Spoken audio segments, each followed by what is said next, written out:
Dear Esther, I have lost track of how long I have been here and how many visits I have made overall. Certainly the landmarks are now so familiar to me that I have to remind myself to actually see the forms and shapes in front of me. I could stumble blind across these rocks, the edges of these precipices, without fear of missing my step and plummeting down to sea. Besides, I have always considered that if one is to fall, it is critical to keep one's eyes firmly open.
Donnelly reported the legend of the hermit, a holy man who sought solitude in its most pure form.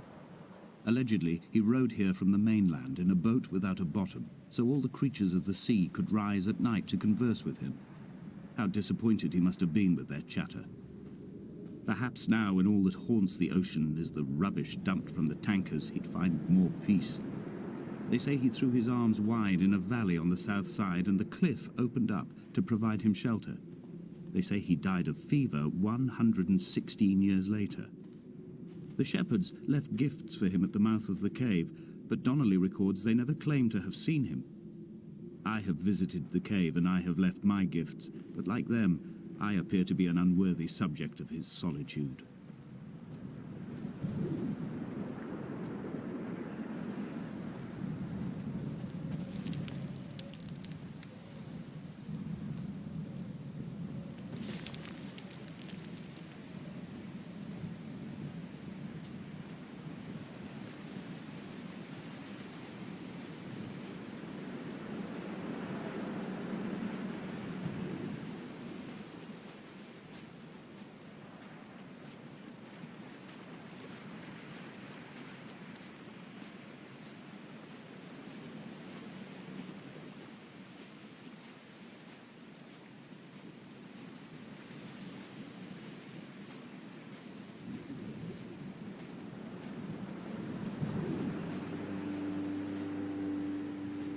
At night, you can see the lights sometimes from a passing tanker or trawler. From up on the cliffs, they are mundane. But down here, they fugue into ambiguity. For instance, I cannot readily tell if they belong above or below the waves. The distinction now seems banal. Why not everything and all at once? There's nothing better to do here than indulge in contradictions whilst waiting for the fabric of life to unravel.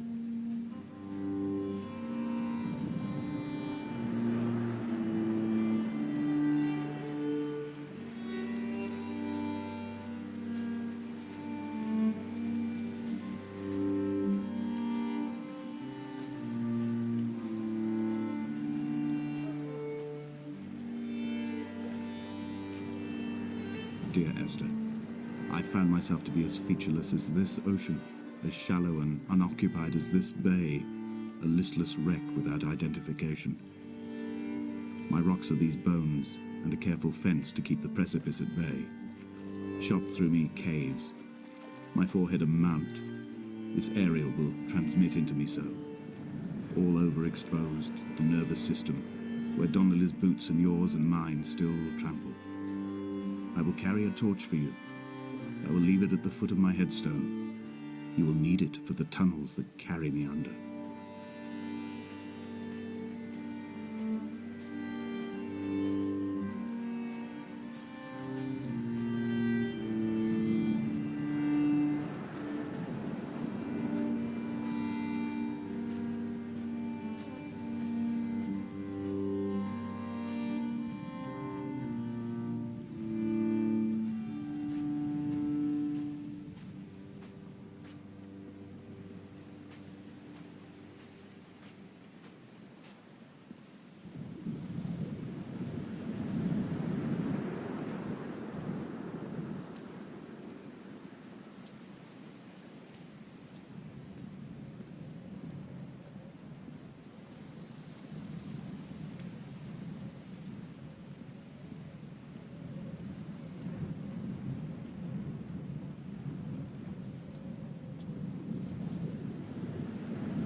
Reading Donnelly by the weak afternoon sunlight. He landed on the south side of the island, followed the path to the bay and climbed the mount. He did not find the caves, and he did not chart the north side. I think this is why his understanding of the island is flawed, incomplete. He stood on the mount and only wondered momentarily how to descend. But then, he didn't have my reasons.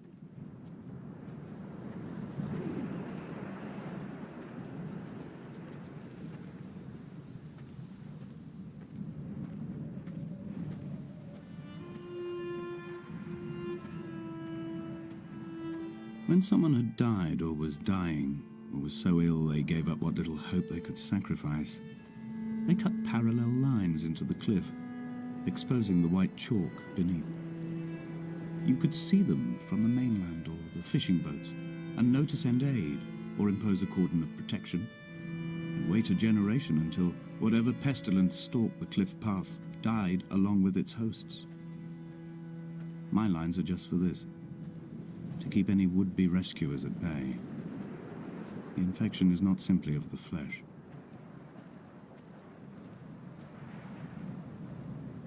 They were God-fearing people, those shepherds. There was no love in the relationship. Donnelly tells me that they had one Bible that was passed around in strict rotation. It was stolen by a visiting monk in 1776, 2 years before the island was abandoned altogether. In the interim, I wonder, did they assign chapter and verse to the stones and grasses, marking the geography with a superimposed significance that they could actually walk the Bible and inhabit its contradictions?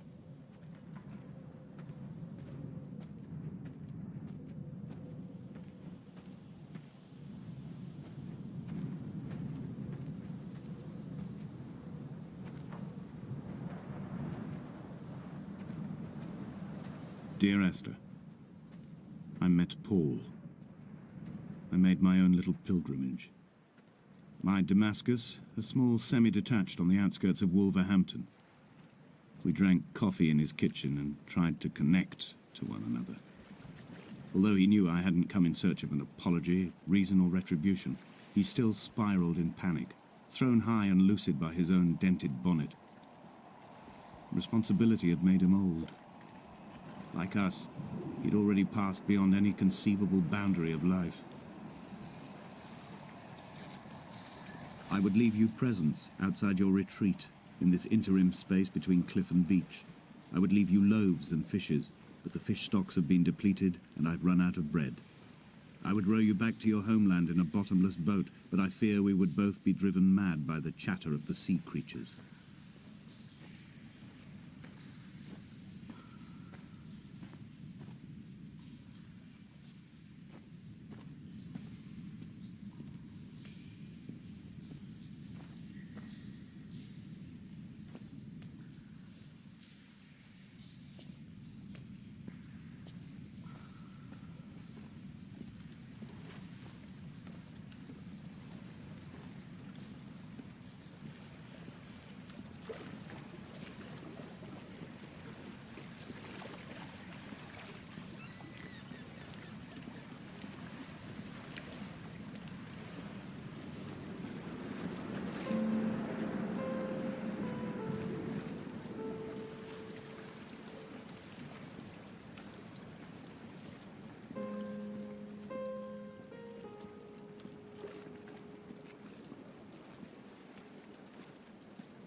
He still maintains he wasn't drunk, but tired.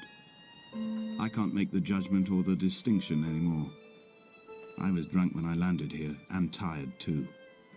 I walked up the cliff path in near darkness and camped in the bay where the trawler lies beached. It was only at dawn that I saw the bothy and decided to make my temporary lodgings there. I was expecting just the aerial and a transmitter stashed in a weatherproof box somewhere on the mount. It had an air of uneasy permanence to it. Like all the other buildings here, erosion seems to have evaded it completely.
Dear Esther, I have now driven the stretch of the M5 between Exeter and Bristol over 21 times.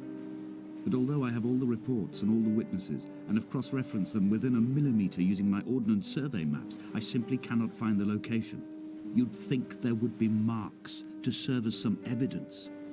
It's somewhere between the turn-off for Sanford and the welcome brake services, but although I can always see it in my rear-view mirror, I have as yet been unable to pull ashore.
I've begun to wonder if Donnelly's voyage here was as prosaic as it was presented.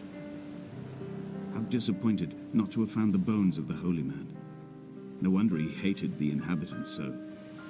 To him they must have seemed like barnacles mindlessly clinging to a mercy seat. Why cling so hard to the rock? Because it is the only thing that stops us from sliding into the ocean, into oblivion.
I had kidney stones, and you visited me in the hospital. After the operation, when I was still half submerged in anesthetic, your outline and your speech both blurred. Now my stones have grown into an island and made their escape, and you have been rendered opaque by the car of a drunk.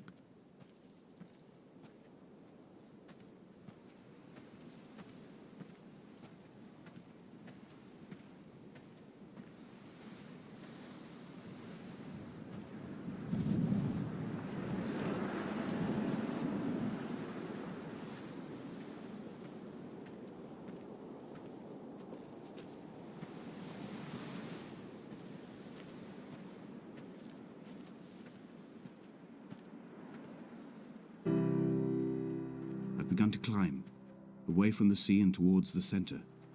It is a straight line to the summit, where the evening begins to coil around the aerial and squeeze the signals into early silence. The bothy squats against the mount to avoid the gaze of the aerial. I too will creep under the island like an animal and approach it from the northern shore.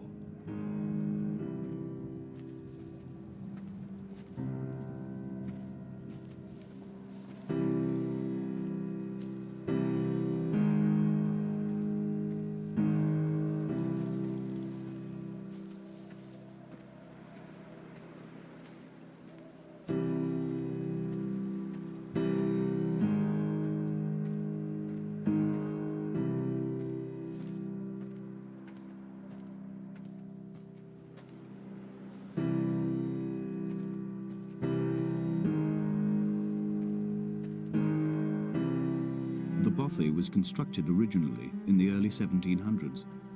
By then, shepherding had formalized into a career. The first habitual shepherd was a man called Jakobsen, from a lineage of migratory Scandinavians. He was not considered a man of breeding by the mainlanders. He came here every summer whilst building the bothy, hoping eventually that becoming a man of property would secure him a wife and a lineage. Donnelly records that it did not work. He caught some disease from his malcontented goats and died 2 years after completing it. There was no one to carve white lines into the cliff for him either.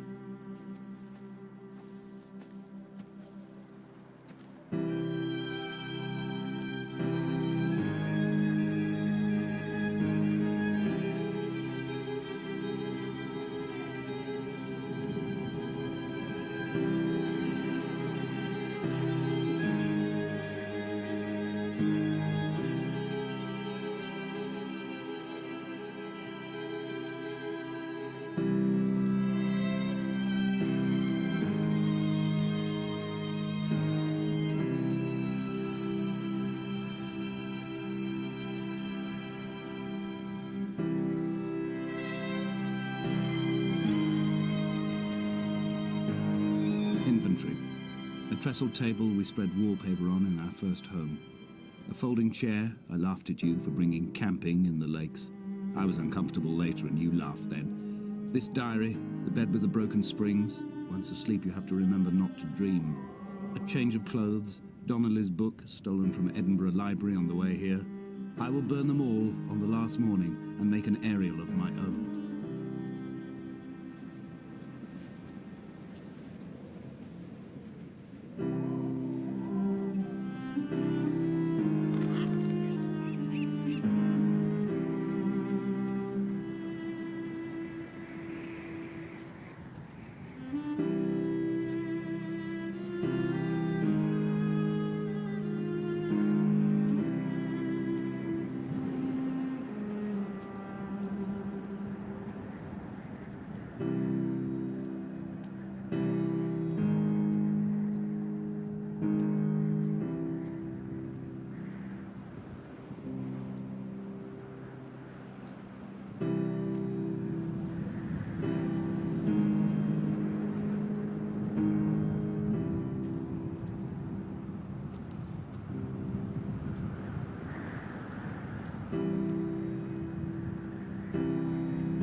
Jakobsen's ribcage, they told Donnelly, was deformed. the result of some birth defect or perhaps a traumatic injury as a child.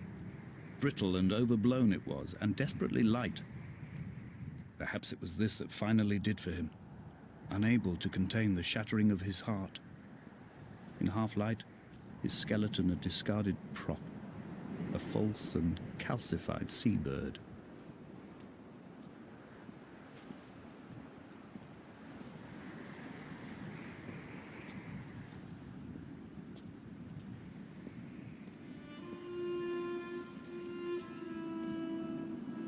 They found Jakobsen in early spring. The thaw had only just come.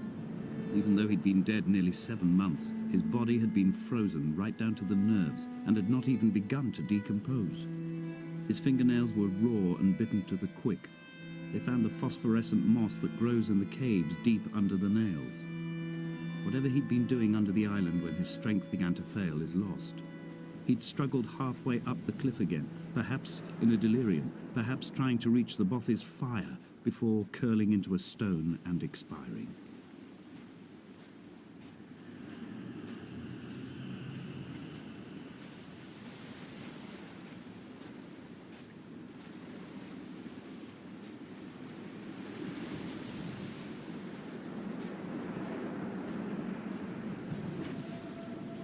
Climbing down to the caves, I slipped and fell and have injured my leg.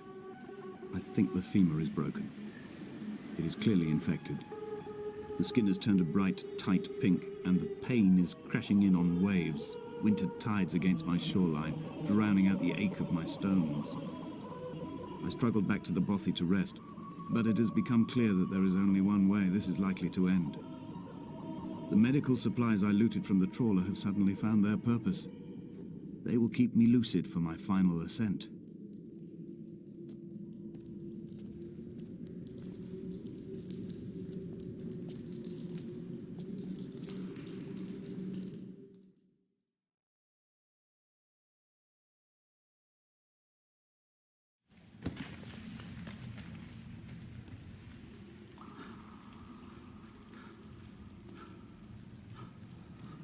Donnelly's addiction is my one true constant. Even though I wake in false dawns and find the landscape changing, flowing in constantly through my tears, I know his reaching is always upon me.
I first saw him sat by the side of the road. I was waiting for you to be cut out of the wreckage. The car looked like it had been dropped from a great height. The guts of the engine spilled over the tarmac, like water underground.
In my final dream, I sat at peace with Jakobsen and watched the moon over the Sandford Junction. Goats grazed on the hard shoulder, a world gone to weed and redemption.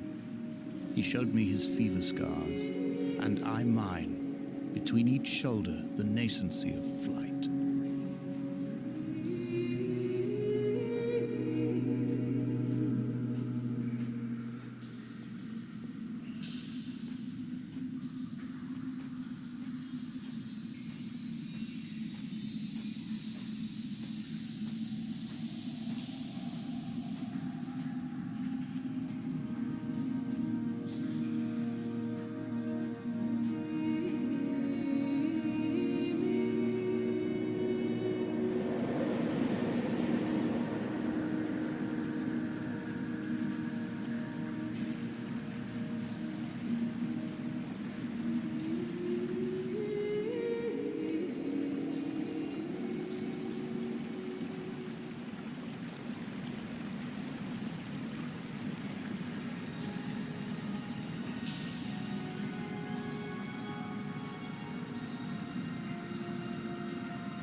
I will hold the hand you offered to me, from the summit down to this well, into the dark waters where the small flowers creep for the sun. Headlights are reflected in your retinas, moonlit in the shadow of the crematorium chimney.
I wish I could have known Donnelly in this place.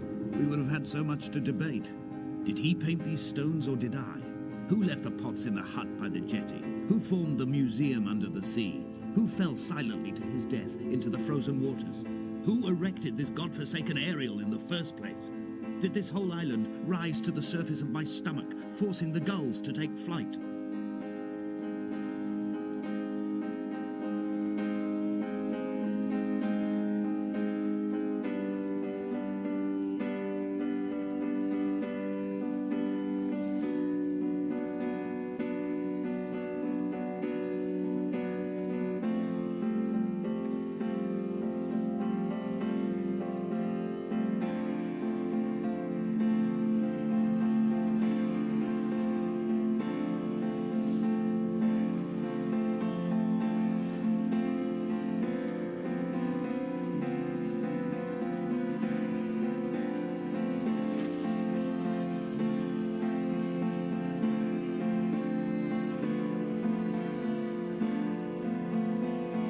Esther, I find each step harder and heavier. I drag Donnelly's corpse on my back across these rocks, and all I hear are his whispers of guilt, his reminders, his burnt letters, his neatly folded clothes. He tells me I was not drunk at all.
There were chemical diagrams on the mug he gave me coffee in, sticky at the handle where his hands shook. He worked for a pharmaceutical company with an office based on the outskirts of Wolverhampton. He'd been travelling back from a sales conference in Exeter, forming a strategic vision for the peddling of antacid yogurt to the European market. You could trace the connections with your finger, join the dots, and whole new compounds would be summoned into activity.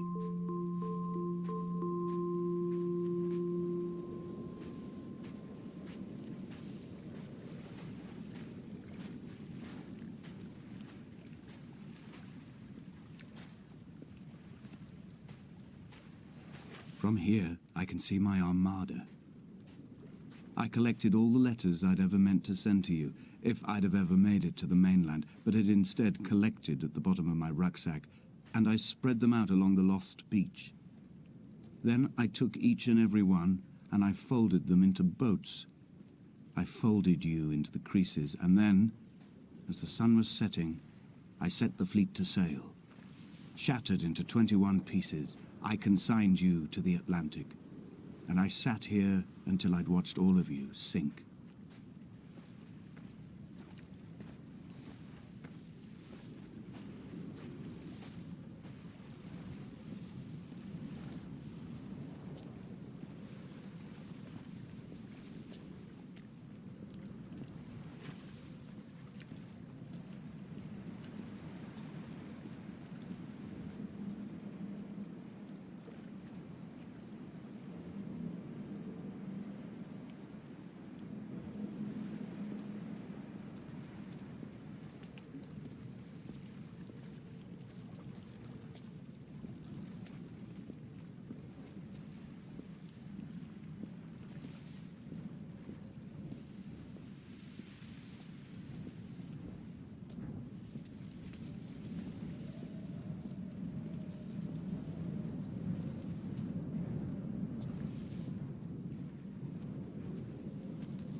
The pain in my leg sent me blind for a few minutes as I struggled up the cliff path.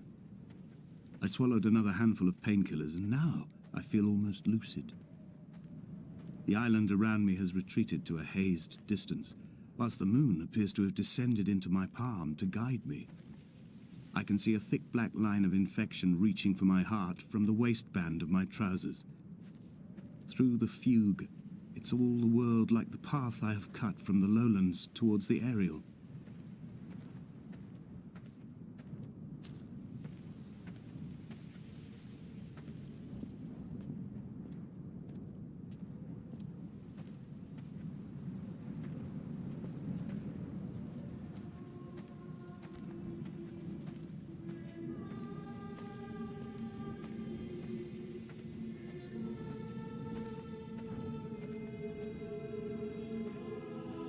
I've begun my voyage in a paper boat without a bottom. I will fly to the moon in it. I've been folded along a crease in time, a weakness in the sheet of life. Now you've settled on the opposite side of the paper to me. I can see your traces in the ink that soaks through the fiber, the pulped vegetation. When we become waterlogged and the cage disintegrates, we will intermingle. When this paper aeroplane leaves the cliff edge and carves parallel vapor trails in the dark, we will come together.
If only Donnelly had experienced this, he would have realized he was his own shoreline, as am I. Just as I am becoming this island, so he became his syphilis, retreating into the burning synapses, the stones, the infection.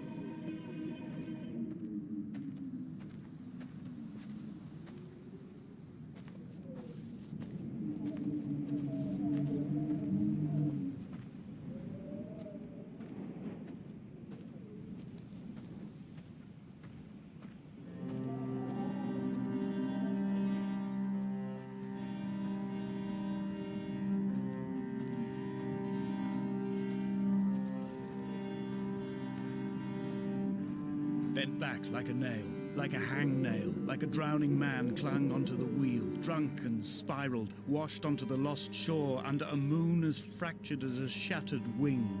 We cleave, we are flight and suspended, these wretched painkillers, this form inconstant. I will take flight, I will take flight.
blind with panic, deaf with the roar of the caged traffic, heart stopped on the road to Damascus. Paul sat at the roadside, hunched up like a gull, like a bloody gull, as useless and as doomed as a syphilitic cartographer, a dying goat herd, an infected leg, a kidney stone, blocking the traffic bound for Sanford and Exeter. He was not drunk, Esther. He was not drunk at all. All his roads and his tunnels and his paths led inevitably to this moment of impact. This is not a recorded natural condition. He should not be sat there with his chemicals and his circuit diagrams. He should not be sat there at all.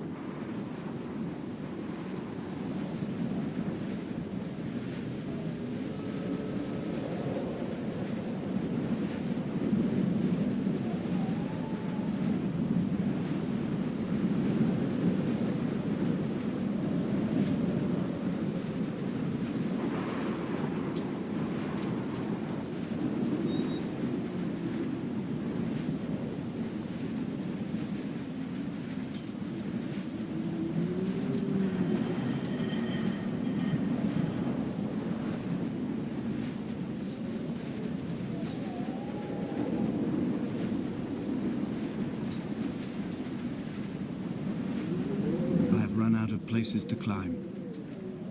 I will abandon this body and take to the air.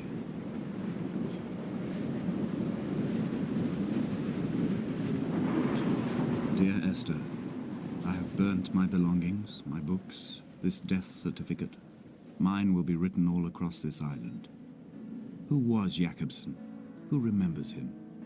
Donnelly has written of him, but who was Donnelly? Who remembers him? I have painted, carved, hewn, scored into this space all that I could draw from him. There will be another to these shores to remember me. I will rise from the ocean like an island without bottom, come together like a stone, become an aerial, a beacon, that they will not forget you. We have always been drawn here. One day the gulls will return and nest in our bones and our history. I will look to my left and see Esther Donnelly flying beside me. I will look to my right and see Paul Jakobsen flying beside me.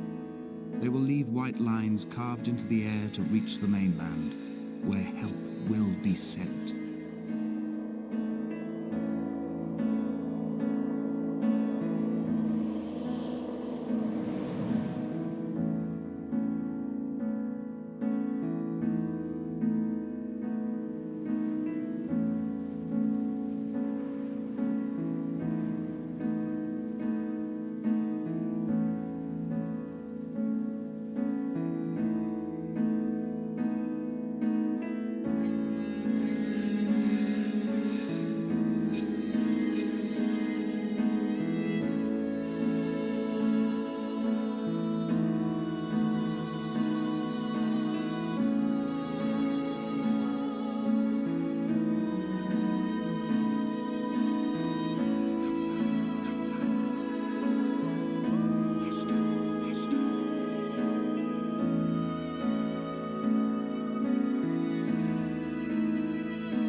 Come back.